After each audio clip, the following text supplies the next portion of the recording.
ये भारतीय जनता पार्टी की शुरू से ही किसान विरोधी नीति रही है।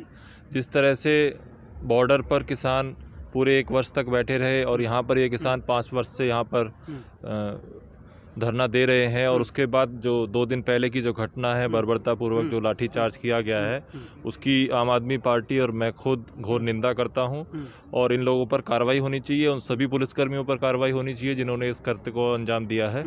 और आम आदमी पार्टी और हम किसानों के पूरी तरह से साथ हैं, आज भी और आगे भी। जब तक सवाल ये उठता है शर्मा जी कि कार्रवाई करेगा कौन उन पुलिस वालों को? इन्होंने 150 किसानों को देखिए, कार्रवाई अभी सिर्फ आप 2 महीने रुक जाइए।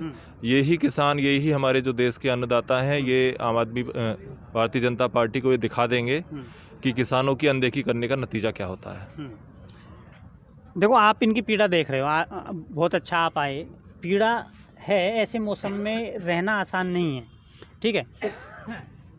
आप यदि किसी प्रकार सत्ता में आते हैं तो आपका इन किसानों के लिए क्या कदम उठाया जाएगा आपकी तरफ से? देखिए, हमारी पार्टी की हमेशा नीति रही है किसान के हम हमेशा साथ हैं। दिल्ली के अंदर भी जब वो धरना बॉर्डर पर हो रहा था, हमने भरपूर सहायता की है। राकेश टिकैत जी से भी मुख्यमंत्री जी ने खुद बात करके, जब भाजपा की केंद्र सरकार ने उनको हटाने के आदेश दे दिए थे, उनका बिजली पानी बंद करा दिया था, तो उस समय पे दिल्ली की सरकार उनके साथ में आई थी और हर संभव मदद हमने की थी। और हम लोग अगर उत्तर प्रदेश के अंदर सत्ता में आते हैं तो बहुत ही आसान काम है कि हम इनकी सारी समस्याओं का निवारण तो एक ही दिन में कर देंगे।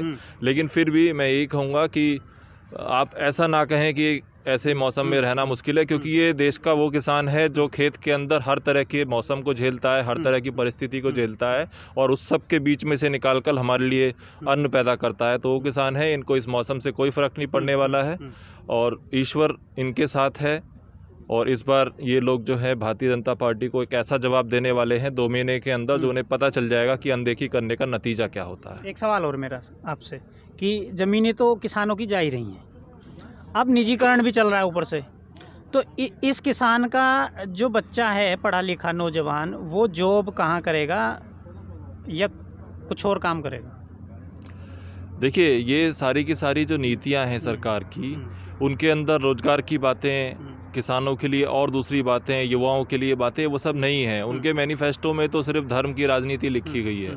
अभी तक राम मंदिर का मुद्दा उठता आया था, अब कृष्ण मंदिर का मुद्दा उठने लगा है।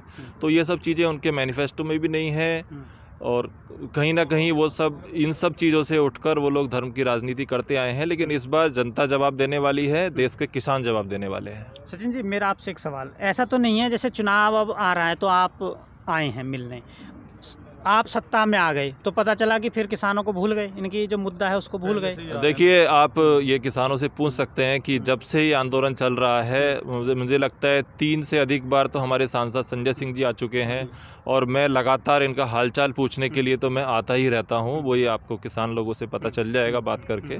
तो ऐसा नहीं है कि हम चुनाव की वजह से यहाँ पर आए हैं, हम सिर्फ यहाँ पर हालचाल पूछने के लिए आए हैं। चुनाव है तो है, वो तो आपको मानना ही पड़ेगा। जी जी, बिल्कुल बिल्कुल। और कोई ऐसा मुद्दा जो किसानों से जुड़ा हुआ हो और लोनी की समस्या हो जिस पे आप अपनी दृष्टि डालना चाहें? देखिए, लोनी तो पूरी की पूरी एक समस्या के अंदर ही लोनी बसी हुई है। हम ये कह सकते हैं किसान भी परेशान है, नगर पालिका के अंदर मजदूर भी परेशान है, जो कॉलोनी में लोग रह रहे हैं बिजली से परेशान है। और लोनी तो ऐसी जगह है, दिल्ली का इतना नज़दीकी हिस्सा, और आज तक मतलब हम ये कहें कि नगर पालिका क्षेत्र के अंदर बिजली के खंभे तो लगे नहीं हैं, सड़कों की व्यवस्था ये नहीं कर पाए, नालियाँ नहीं बना पाए, जल निकासी का कोई समाधान नहीं है। एक भी स्कूल ऐसा नहीं है जहाँ से पढ़ के बच्चा कोई टेस्ट पास कर सके। पढ़ तो जाता है, 8वीं पास कर लेगा, 10वीं कर लेगा, 12वीं कर लेगा, लेकिन आगे अब जाएगा तो वो कामयाब नहीं हो पाएगा। डिग्री कॉलेज की व्यवस्था यहाँ पे नहीं करा पाए, घर पे पीने का पानी उपलब्ध नहीं करा पाए, तो यहाँ पे तो कुछ हुआ ही नहीं है। सरकार की तो कोई ला ही नहीं पाया। कैसे भी दिल्ली का इतना नज़दीकी हिस्सा, NCR का इतना महत्वपूर्ण हिस्सा, उसके बावजूद यहाँ पर विकास के नाम पर सिर्फ विकास की बात है, उसके अलावा यहाँ पे कुछ नहीं है। जी, एक मेरा सवाल, आखिरी सवाल, कड़वा हो सकता है किसानों के लिए भी और वोटरों के लिए भी। क्या ऐसा मानूं मैं, जो मैं अपने प्लेटफॉर्म से कहता रहता हूं, कि अपनी समस्याओं के जिम्मेदार स्वयं ये लोग हैं, क्योंकि जब वोट का टाइम आता है तो ये लोग धर्म जाति में बंटकर और उस चीज़ को भूल जाते हैं कि ऐसे व्यक्ति को वोट दिया जाए जो आपके बीच का हो, जो आपके लिए काम करे। उस चीज़ को भूलकर लोग वोट मंदिर मस्जिद पे कर देते हैं और अपने विकास को भूल जाते हैं। तो इस समस्या का जिम्मेदार क्या इन्हें खुद समझें?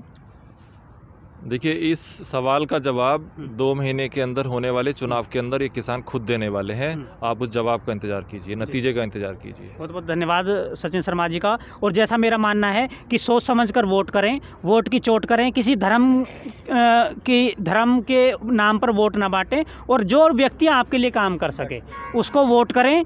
मैं इन्हीं शब्दों के साथ धन्यवाद करता हूँ। जय हिंद, जय भारत, जय जवान, जय किसान।